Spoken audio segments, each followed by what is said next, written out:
लोकसभा चुनाव में भारतीय जनता पार्टी बहुमत के आंकड़े से पीछे रह गई, लेकिन आगामी राज्यसभा चुनाव में पार्टी को बड़ा फायदा होने वाला है।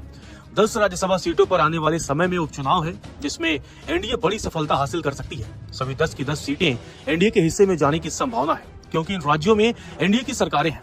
एक और सीट का उपचुनाव महाराष्ट्र में भी होना है, वह भी एनडीए के हिस्से में ही जा सकती है। आपको बता दें, लोकसभा चुनाव जीतने वाले राज्यसभा के 10 में से 7 सांसद बीजेपी के हैं।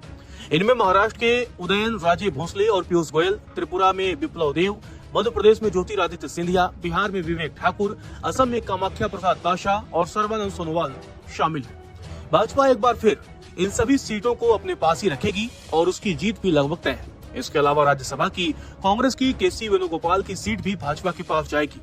बिहार में राजद की मीसा भारती की खाली की हुई राज्यसभा सीट भी अब एनडीए के हिस्से में जाएगी। यह सीट जेडीयू के हिस्से में भी जा सकती है। हरियाणा में कांग्रेस के दीपेंद्र हुडा के लोकसभा सांसद चुने जाने के बाद रिक्त हुई सीट पर राज्य में भाजपा की सरकार होने से उसे फायदा मिलने की संभावना है, लेकिन राज्य में जिस तरह से जजपा के समर्थन वापस लेने के बाद भाजपा सरकार निर्दलीय विधायकों के भरोसे चल रही है, उसे देखते हुए यहाँ पर चुनाव की स्थिति भी बन सकती है। महाराष्ट्र की एक और राज्यसभा सीट के उपचुनाव में एनडीए को ही जीत मिलेगी। यह सीट प्रफुल्ल पटेल के पिछले कार्यकाल के पूरा होने से पहले ही इस्तीफा देने से रिक्त हुई थी। बाद में प्रफुल्ल पटेल पूरे कार्यकाल वाली सीट से चुनकर राज्यसभा में आए थे। इस सीट पर एनसीपी नेता अजीत पवार की पत्नी सुनेत्रा पवार को उतारा गया है। उनकी जीत भी सुनिश्चित है।